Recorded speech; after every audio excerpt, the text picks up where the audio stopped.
So good morning, everyone, from sunny Tel Aviv. This is 11 a.m.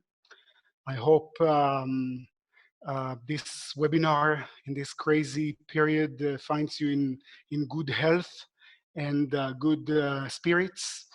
I know that we have more than 350 registrations, and here we have around 200 participants, and I can see the distribution of the countries. So hello everyone. We have people from Thailand, from Malaysia, Indonesia, Philippines, New Zealand, Japan, Taiwan, China, Germany, Holland, Israel, UK, Belgium, Peru, Brazil. So we have many people from many countries.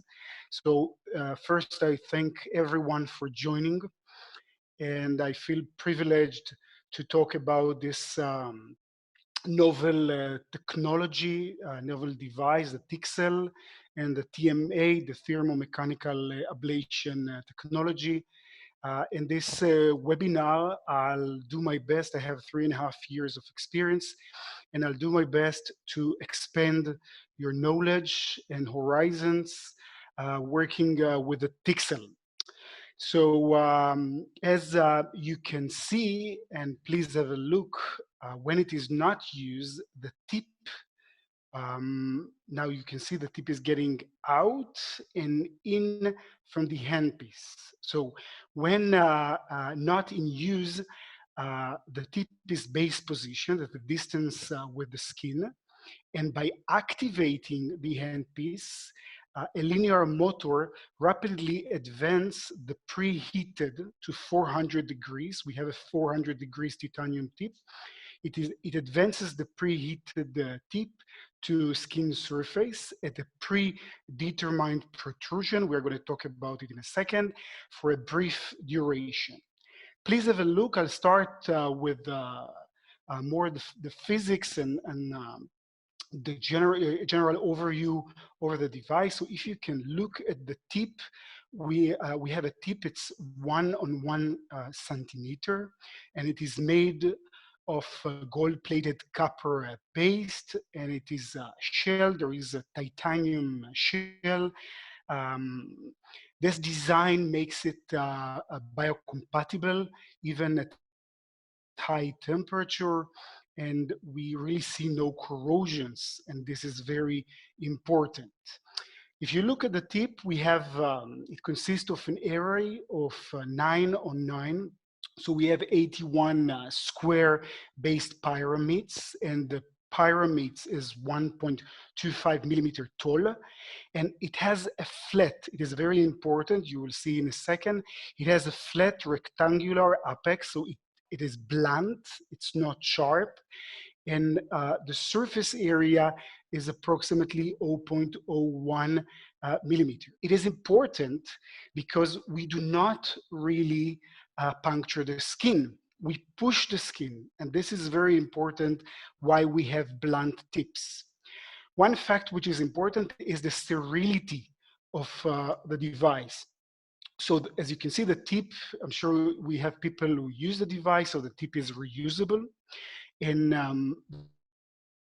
how to check, how to validate, how to clean, and how to sterilize itself automatically.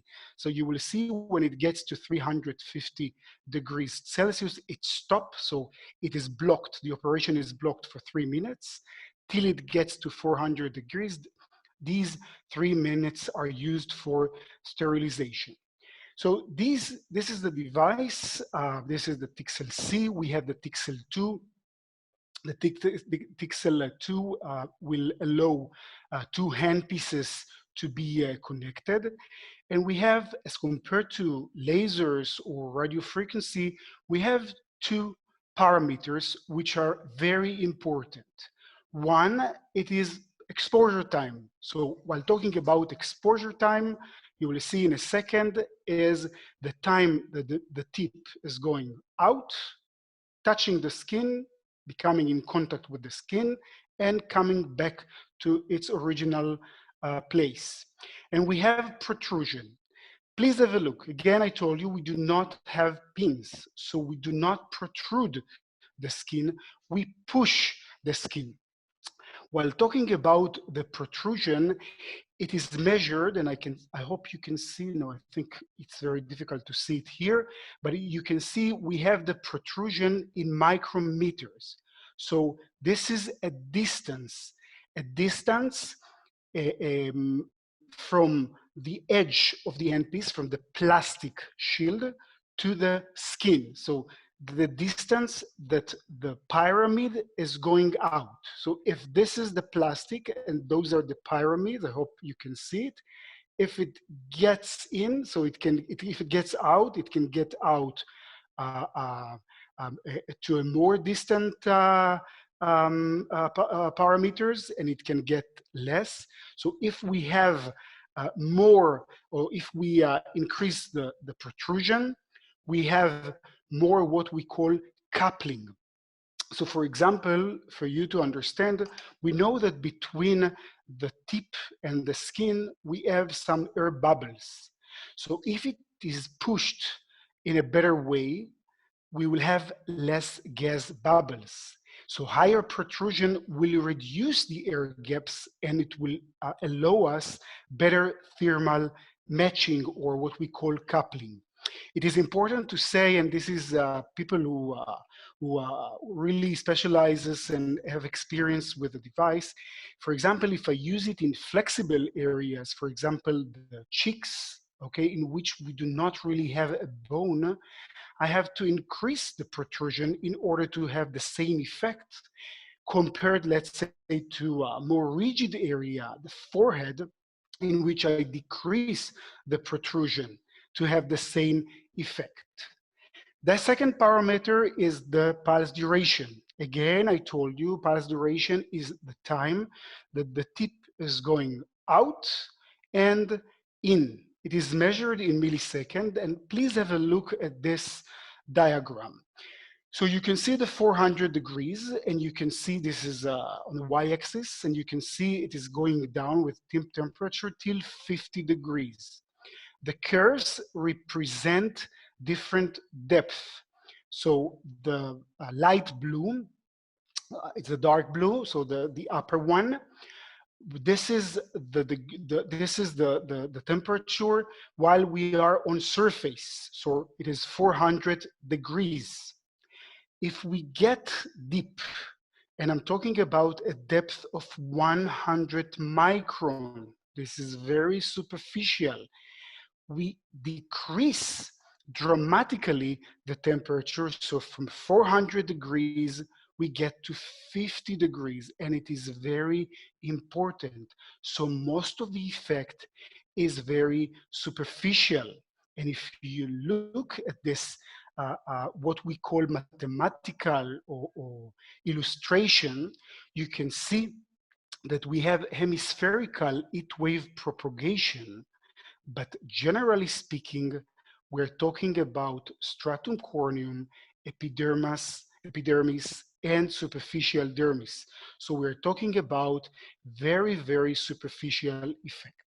Let's look how it looks from up. So this is a dermoscopy. Okay, this is a picture that was taken with a dermoscopy. So you can see from above, first we have kind of a crater which is clean. We don't have carbonization. For the people who are familiar with lasers, usually you see some blackening, some carbonization. It is fractionated, so it is spaced. So you have an area of treatment which is separated by a non-treated area. And we have no bleeding as compared to different laser. I have to remind you, we transfer heat. So the heat transfer is not related to any chromophore-like laser. This is maybe the most important slide in this webinar. Please have a look. So whenever you have any distributor, any company which sell devices that come to you with a new technology, you have to ask for histology. As you can see, we have high setting, we have medium setting, and we have low setting. Let's look at the low setting. You have the depth, the width, and the coverage. If you look at the histopathology images at low setting, you can see that the thermal effect does not really vaporize. Have an hemispherical pattern of injury. We don't see really an ablated area. You have mild or slight coagulation. And if you go to the very high setting, it will be very important in a second, talking about the clinical indications.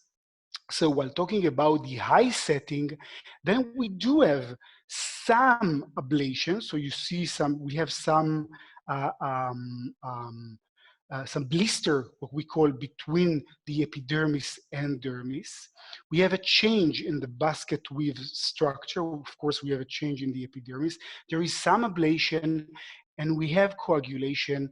And what we see, you see quite wide triangular coagulation or pyramidal coagulation, which I will show you in a second. It is much larger compared to radio frequency.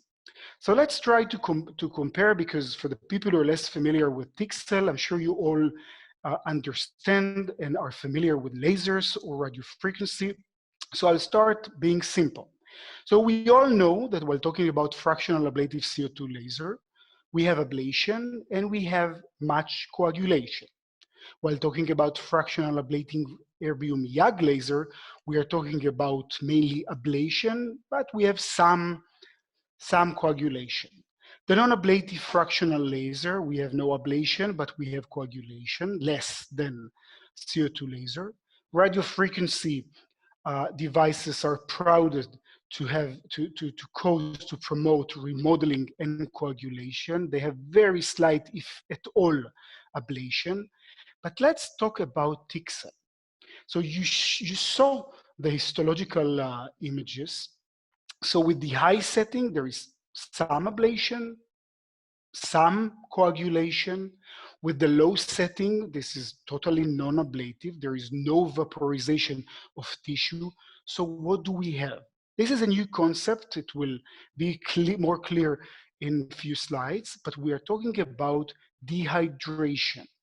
Because of the transfer of heat, pure heat, into the superficial structures of the skin, we dehydrate the stratum corneum, we make it more brittle, we dehydrate the epidermis, and it will make it, and you will see in a second, it will make it very important while talking about drug delivery. If we really compare the energy, and this is again very important, so you have a comparison between Tixel, between short pin RF, blunt pin RF, and CO2 laser, and we are talking about the energy per pixel or per pyramid. So you can see the range of energies, even with the different pulse duration of Tixel, as compared to the range of 4 to 62. With short pin RF, with blunt pin RF, it's 10 to 62, and CO2, it's much higher. So while talking about Tixel in general per pixel, the Tixel applies much less energy compared to any other modalities. Please have a look. This is a comparison with the pin radio frequency. So if you look at the same energy and you compare between Tixel and radio frequency, we have a larger volume. So the coagulation zone is much wider compared to radio frequency. And the reason for it, it's always about how you use your energy. And we know, because we do not really get to, we do not have chromophores, we don't have an electrical current, which then it is transferred or it is changed, transformed into heat. This is pure heat. So the Tixel is substantially more effective or more efficient in energy transfer compared to radio frequency technologies. But in my talks and in this webinar, I will stop being somewhere in the sky and I'll start being practical. And I'll try to be clinical in order to come with very, very, I would say, um, concrete recommendations, indications, and of course, this is my experience. While when I think about the device, I have in mind two directions. The high setting, which is pulse duration above 10 millisecond and high protrusion above 500 micrometers, and the low setting, usually it's 6 millisecond, and low protrusion, usually it's below 500 micrometers. So those are the two directions. While talking about the high pulse duration and the high protrusion, and I want to share with you, this is a new slide, so I've never shown it. I hope Ariono is in the crowd, is between the participants. But this is a study that now we're finishing. We're actually reviewing the results of the high setting of tick cells. So altogether, we have 44 photographs of 22 patients, so 22 right-sided picture and 22 left-sided picture. And I want you to try and to appreciate what are the changes. So this picture, along with many other pictures, were sent to 4 non-involved dermatologists who had to rate the improvement. What do you say? This from the one of the evaluation of one of the doctors, but I can tell you, because I summarized already the result, that with the high setting, so high pulse duration and high protrusion, if we take this, I would say, London, Tel Aviv patients, or English Israeli patient, because half of the patient is from Hariono's clinic and half is from my center. So the main changes with the high setting is the change of periorbital wrinkles, and there is a change which sometimes it's very difficult to quantify, but there is a change in complexion. The skin looks more vivid, something with the healthier, the health of the skin looks much more healthy.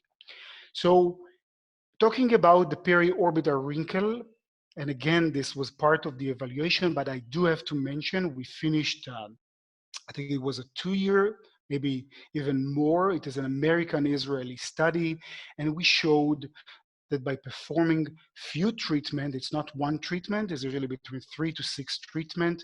You can see the before and the after. We have an improvement of the periorbital area, mainly the wrinkles, the wrinkly appearance, and this is very important. So we use it with the high setting for rejuvenation. I usually do not use it with the very high setting. This is a picture from London by Dr. Ariono. You can see the setting, and I'm sure you can appreciate the result. In a minute, you will see the downtime.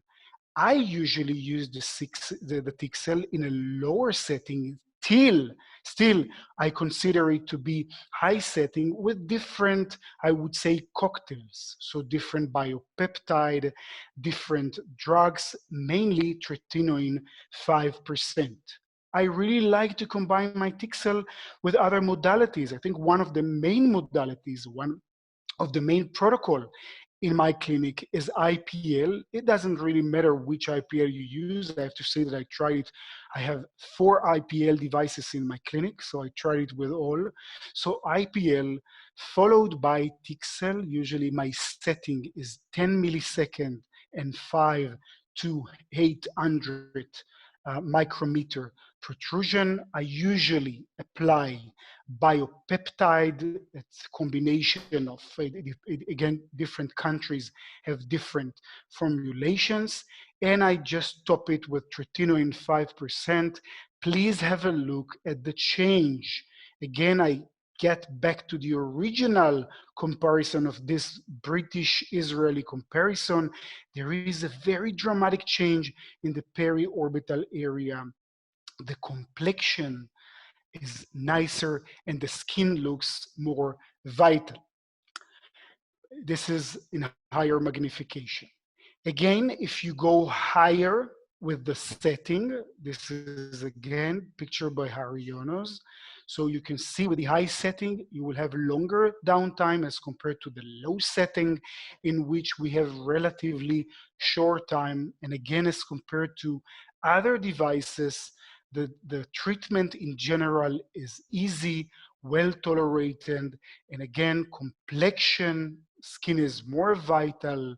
We have an improvement in the periorbital wrinkles, along with other changes, but I elaborated the main changes. Let's talk about the healing process. First, I have to tell you that within 1 day, we have completely regenerated epidermis. There is a work which I really like by Maya Hoffman, Professor Hoffman from Berlin, and she compared the wound healing process after Tixel compared to after CO2 and after radiofrequency devices. I was surprised, I have to say, but again, this is it makes sense. So while looking at her result post CO2 laser, so you can see that still skin damage, and I'm talking about subclinical. You can't see it. Sometimes the skin looks red, but if we look inside the skin, there is still skin damage even after 20 days, and I'm talking about after CO2 laser. While talking about radio frequency, after 14 days, still we see wound healing process. So we have to wait some more weeks. As compared to those different modalities, while talking about Tixel, at 14 days, we have complete regeneration of dermis, all structured, regenerated. So you can actually do treatment more often. So nowadays, while talking about CO2 laser, I usually wait at least 8 weeks between treatments. While talking about radio frequency, I usually wait 4 to 5 weeks between treatment. And while talking about Tixel, I have to say that after seeing this study, you have the reference, so you can read it. I wait shorter period. So my intervals are actually shorter. Usually it's 2 to 3 weeks between treatment. So we talked about the high setting. Let's go to another direction and let's talk about the low setting. And while talking about the low setting, I'm talking about the low pulse duration, 6 milliseconds, and low protrusion. I told you less than 500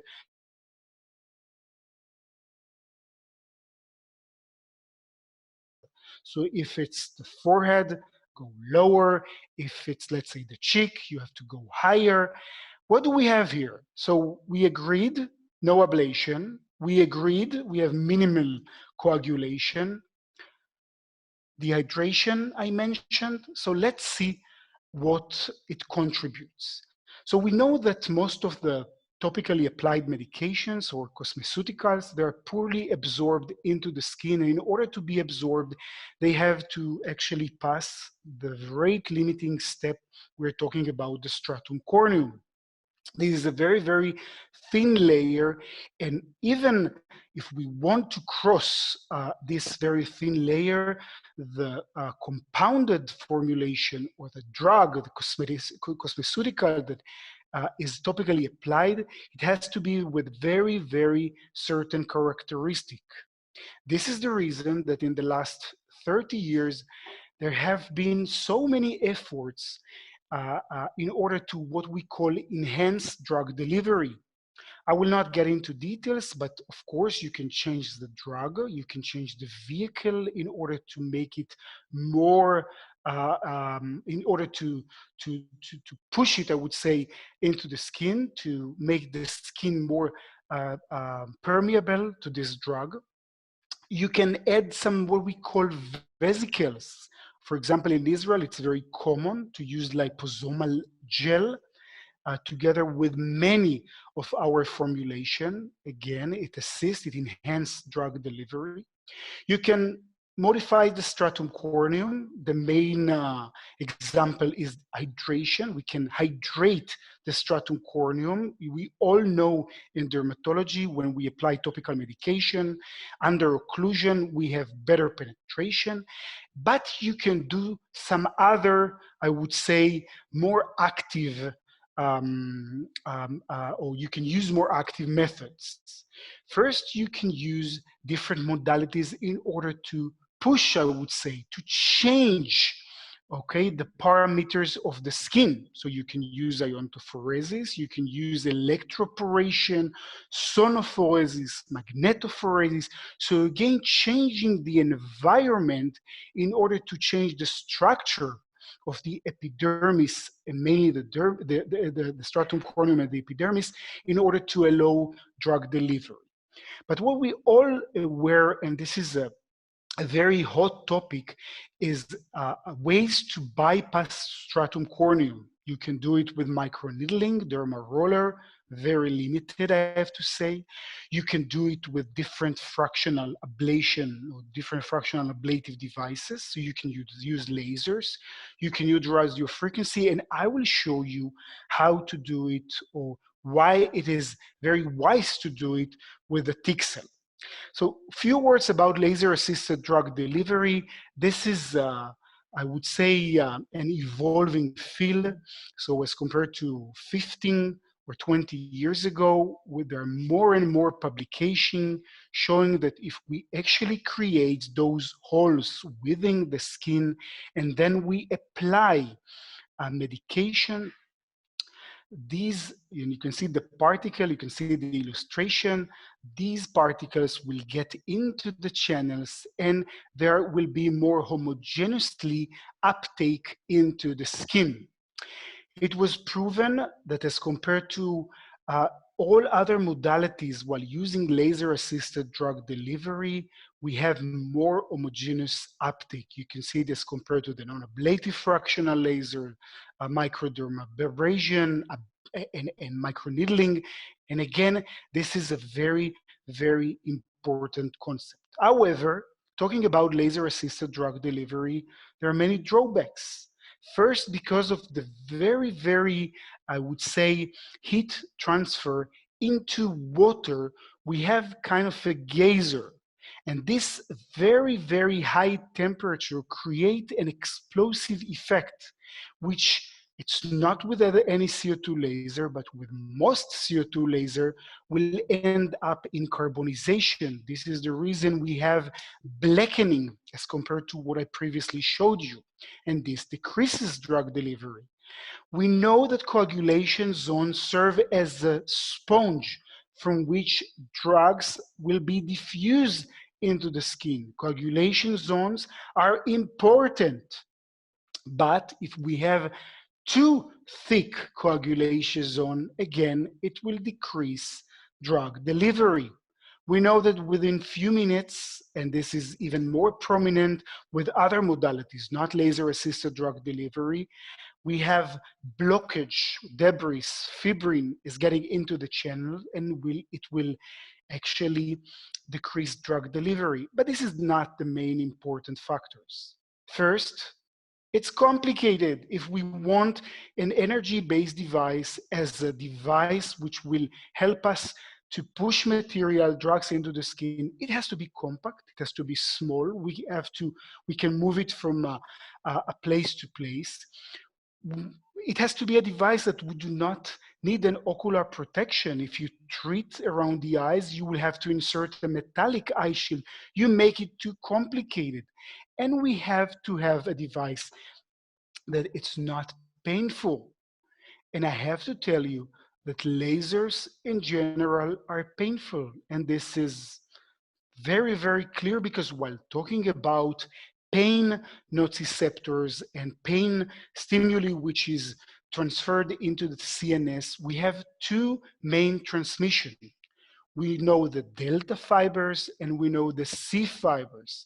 The delta fibers usually transmit short pulses like lasers. as compared to the C fibers, which usually transmit long pulses. We're talking about millisecond. And this is the reason that, especially with the low setting, and I will show you a video of a child in a second, it's not painful, okay? It's unpleasant. It is sometimes felt, but there is no comparison to other modalities, neither lasers nor radio frequency devices. So let's talk about drug delivery with the low setting. So if we have to begin with a wet sponge, okay, which imitate a wet stratum corneum, even wetter epidermis, while transferring pure heat into the skin, we dehydrate the stratum corneum and epidermis, and it makes it more susceptible. So whatever you put on it will just be absorbed into the skin. This is a very, very clear physical law. What you can use, this is your imagination, but we know that again, while dehydrating the skin, especially if we dehydrate the skin, we make it brittle, and then we have this punching, the motion of the device, so we break the stratum corneum, we enhance drug delivery. This is the first publication that came out I think it was already 2 years, it was 2016, it was 4 years ago. And this study evaluated the effect of Tixel on skin permeability of three, you can see it is mentioned here, of three hydrophilic models, so verapamil hydrochloride, sodium diclofenac, and vitamin C. And the experiments were carried out partly in vivo, in humans using fluorescent dye and confocal microscopy, and partly in vitro using porcine skin and France diffusion cell systems. And this very first, I would say, Tixel-assisted drug delivery publication showed that as compared to just topically applied medication, dose medication, if you first Tixel the skin and then you apply those three models, three medication, you have an increased concentration in the epidermis and in the papillary dermis. And this is very important, especially while mentioning and talking about different studies that I performed later. Another study that has to be mentioned, I don't know if Christine Dierks is part of the participants, but dear Christine Dierks and Ronen Shavit, they published, it was last June, it was actually the editor's choice work, and they showed that while performing low setting Tixel parameters, we perforate the stratum corneum with minimal coagulation. We dehydrate the tissue, of course, the stratum corneum, but we're talking about mainly about the epidermis. So we have a very low water content. So if we put any topicals on the skin, it will enhance the delivery of this topical. You can see the comparison. You have the fluorescent. It was performed with ALA again, so it's a more complicated this material because you actually don't measure the ALA, so you measure the porphyrin 9. But again, if you see the fluorescent, so after even after 1 hour, but furthermore, after 2 hours and after 3 hours, as compared to control, you have higher concentration of the material. And they even showed us that while using 6 millisecond and 4 micrometer, these are the best setting for drug delivery. But again, I have to say that it's very important to know what you do. So if you use these settings, for example, on the back you won't have good results. It is when using this result on the face, I'm sure you will have a very nice result. In this publication, they even showed that we need to have different formulation, and this is again very important, so we know that it is not just up to the pixel.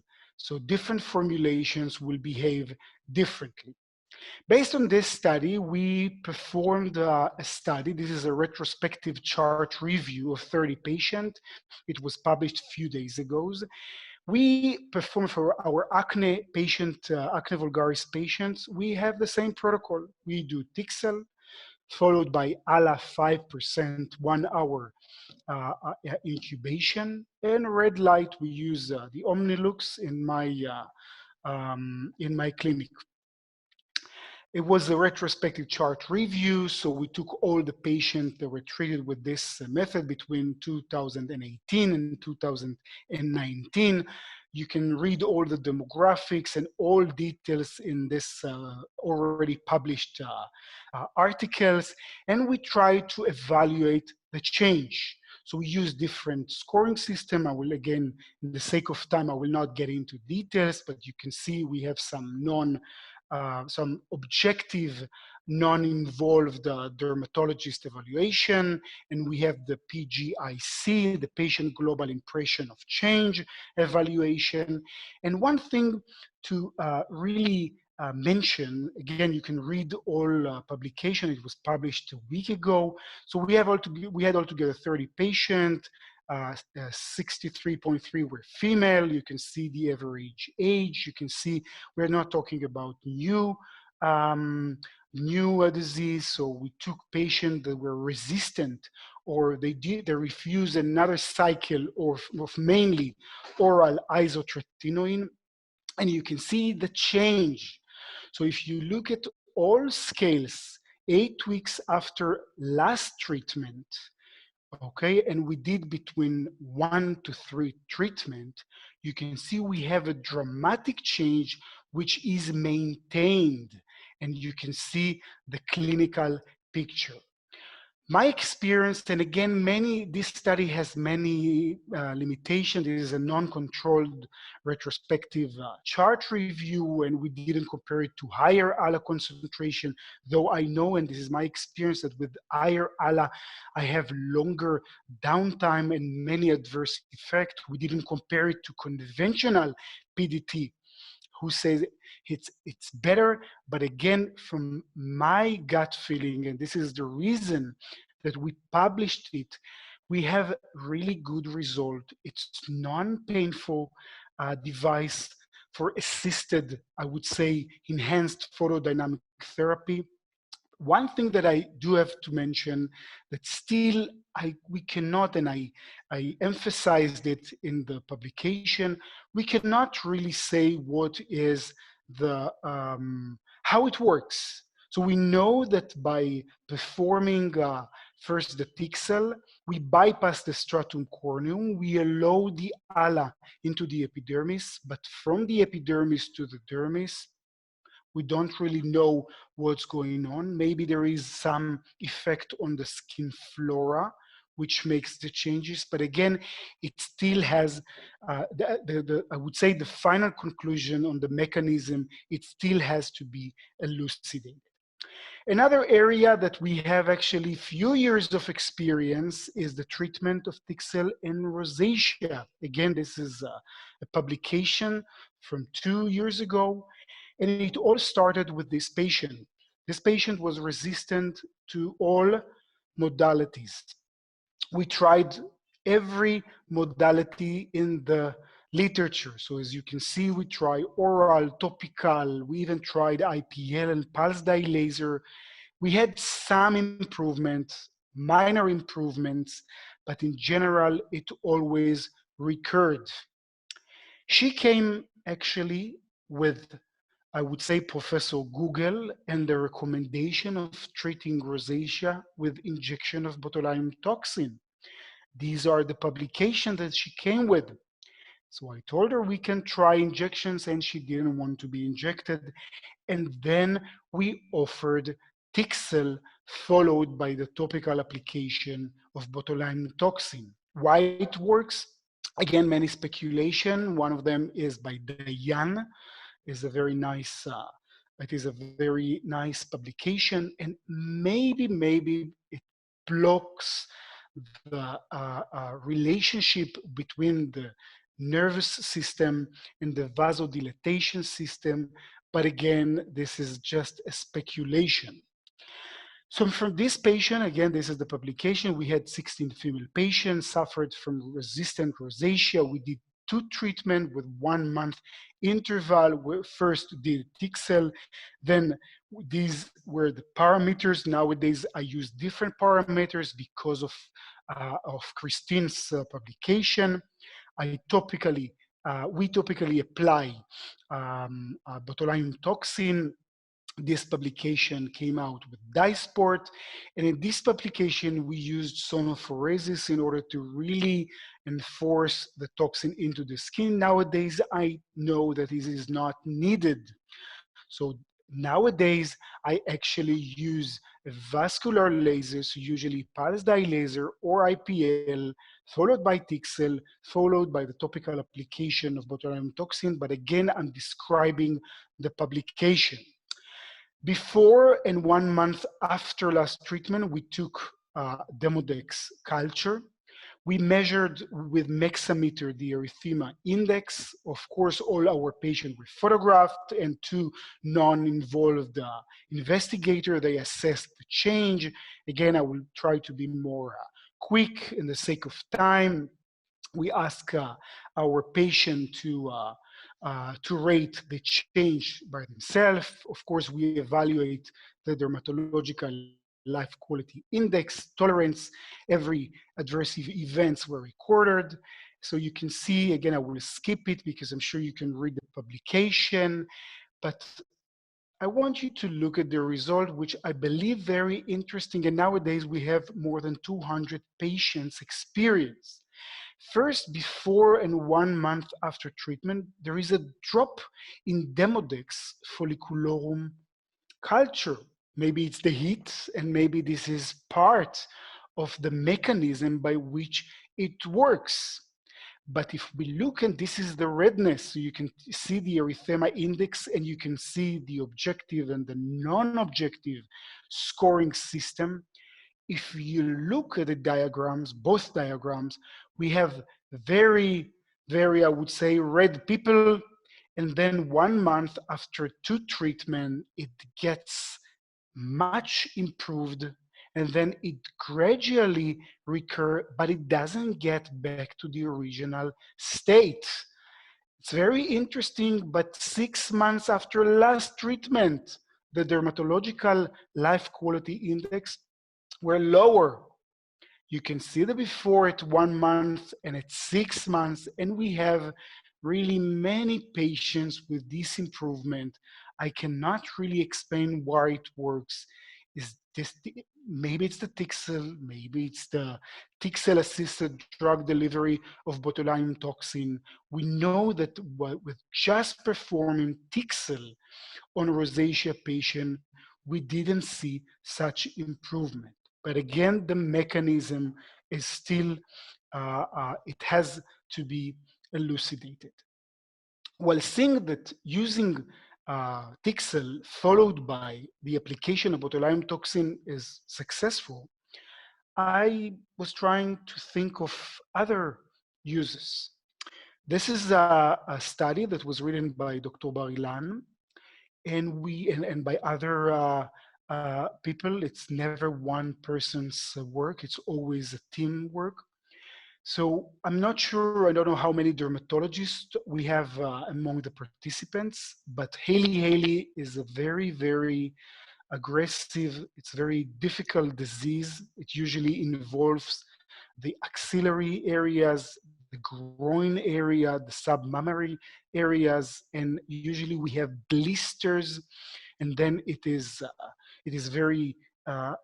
much inflamed and infected by fungal infections, bacterial infections, and it's very the smell is very offensive. We don't have treatment for these patients. One of the treatments that were described in the literature is the injection of botulinum toxin, but we're talking about large areas, and if you really want to inject, it's very painful, and you have a risk of infection, secondary infection. So we tried it on those Hailey-Hailey patients.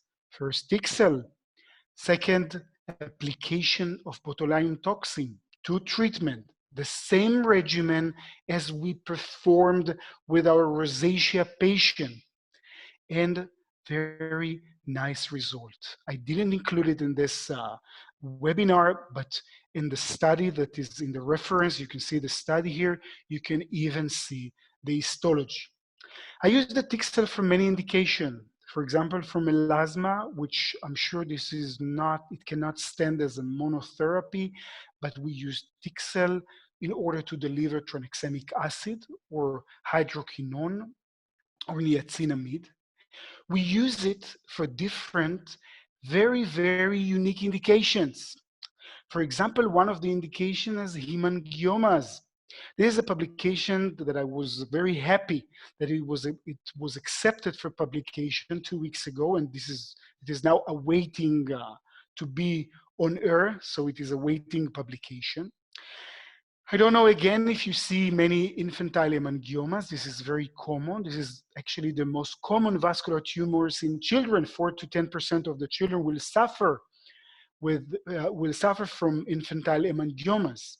We're talking about proliferation of endothelial cells. Usually we have the phase of rapid proliferation, and then we have the phase of involution.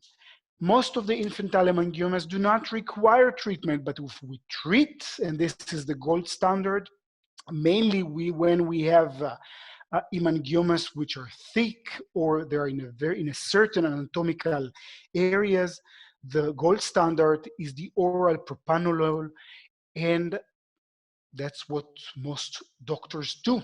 But while taking oral medication, we have systemic side effects.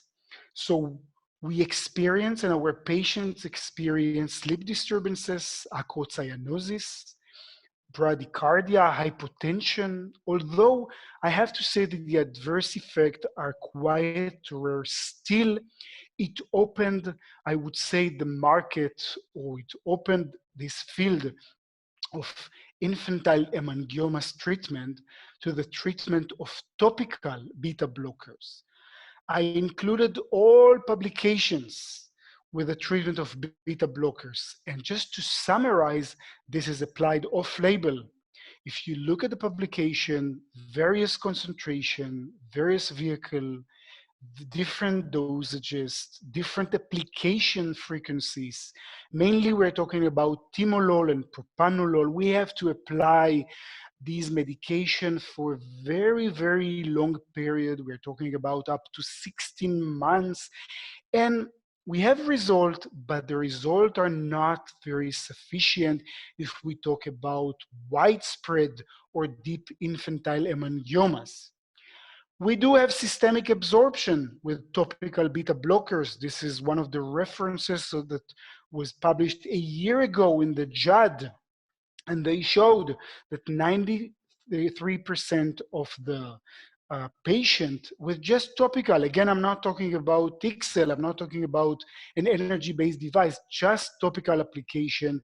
So 93% showed timolol in plasma samples. You can see the concentration, and eventually this study recommended to use 2 drops of timolol per day, timolol 0.5%, in order to avoid systemic side effect.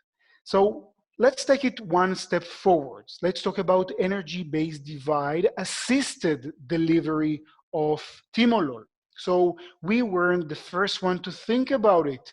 This is a study, 2014. This is CO2 laser-assisted drug delivery of topical timolol. It showed very nice result for the deep infantile hemangiomas component.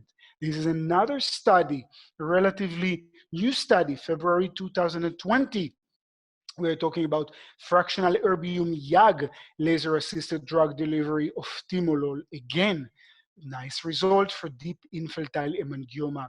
So again, I told you, lasers are painful. We're talking about children. So if it works, Tixel, followed by the application of beta blockers. And if we have good result, especially for the deep hemangioma, if we can use it for short period as compared to topical application, then it's very wise and it will open the gate for many, many, I would say, other children to be treated.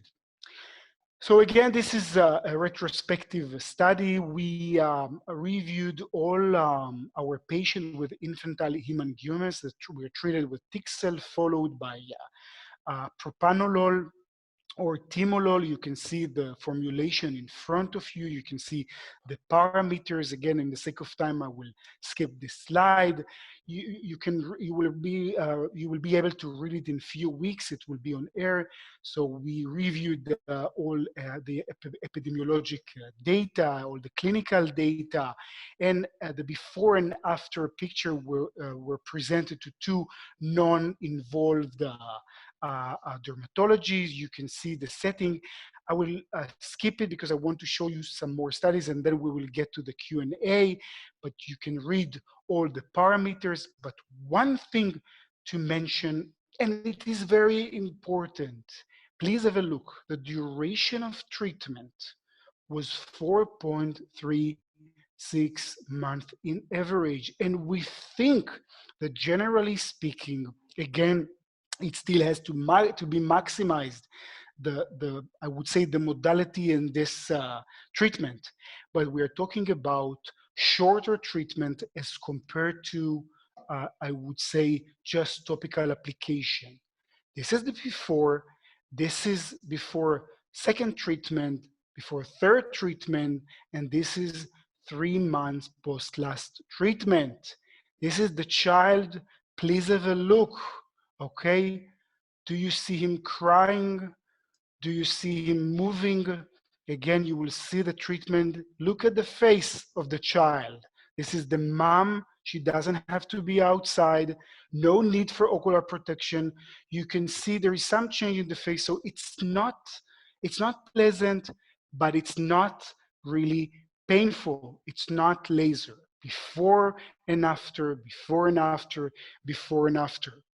I have to mention that this study has many limitations. This is a concept, and this is very small population. And again, it introduces a small, very easy to use drug delivery system. It's sterile.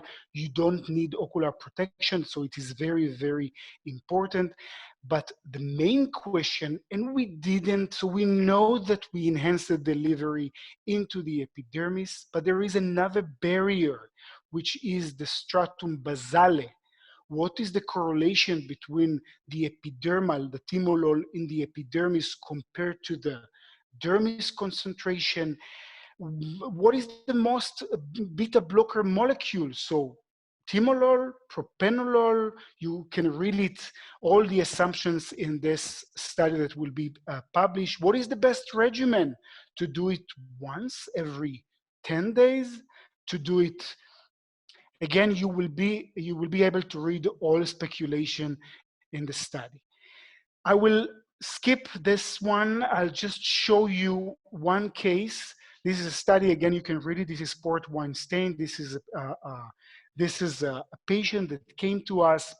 He was treated when he was a child by pulse dye laser, several studies. This is his picture when he was 15. We tried just pulse dye laser. It wasn't very efficient. And then we decided to add rapamycin, which again, this is very controversial if it assists. So one side, you can see we did pulse dye laser followed by the application of rapamycin. The other side is pulse dye laser, Tixel and rapamycin. You can see, okay, you can see the vascular filter of the Visia. And I'm sure you can appreciate that if you look at the pulse dye laser, Tixel, rapamycin, and this is the clinical picture, we have better aesthetic outcome. Again, this is a very small study, 3 cases study. We do know that the lateral side is improved better compared to the more medially treated side. And I have to say that we do have some other cases. Again, you can see the cases, this just middle area was treated with pulse dye laser, Tixel, and rapamycin. We have improvement, but the result, and I cannot really explain, they are not reproducible. So we do have patients and we do have children in which it had no effect on the improvement. So we didn't see more improvement with this combination of pulse dye laser, Tixel, and rapamycin. I will end up with scars, and then we will allow questions. So I'm sure if I ask you what would you do for this patient, all those modalities would have been mentioned. Pulse dye laser, CO2, non-ablative fractional laser. I'm sure you would add maybe cryotherapy, and maybe you will add injection of triamcinolone 5-FU. And let's say this patient doesn't want to be injected. So this was the first publication that came out. This is a publication, we call it the scar pain without the pain. And we showed that we have some improvement with just Tixel, followed by the application of triamcinolone 5-FU. I would say that talking about adult population, I wouldn't use it.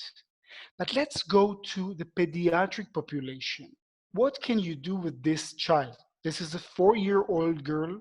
She got burned when she was 8 months. So if you want to offer any treatment, we're talking about multiple session, very painful. This is a widespread hypertrophic scar, so it won't be a second. So it's relatively long treatment. You will have to sedate her. So to sedate the child every month. So what we developed and we actually published, again, this is a publication that you can read. This is Tixel followed by triamcinolone 5-FU and sonophoresis. You can see how we do it. We discharge our patient, though I'm not sure it's really needed, with Tegaderm in order to ensure that the scar is saturated with triamcinolone and 5-FU. This is the before and this is the after. Again, this is closer magnification. And you can read, we described 4 patients. We have very nice result. And I think for the pediatric population, it will open the gate for more studies and for more treatments which are non-painful. And this is the most important. I will finish up by saying that you're familiar with lasers and we are familiar with radio frequency. TMA, Tixel, thermomechanical ablation, this is a different technology. And you can see the comparison. If we look at the Tixel, you have to think into 2 directions, the high setting and the low setting. The high setting are used for rejuvenation and the low setting are used mainly for drug delivery. The advantage of this drug delivery that it's very compact, very easy to use. It's sterile, you have no pain with low energy, you don't need ocular protection, and this is very important. Which drug, which formulation, which patient for the different indications that I mentioned. Again, this is just the beginning. It's an interesting beginning, but there is still way to go. And with that, we're going to finish. I thank you for listening. And I will thank my group in the hospital and my group in my private clinic. I told you all studies are not one man's work. It's always a teamwork, and I have very, very good 2 teams. So thank you very much. I don't know if you're here, but thank you very much if you're listening.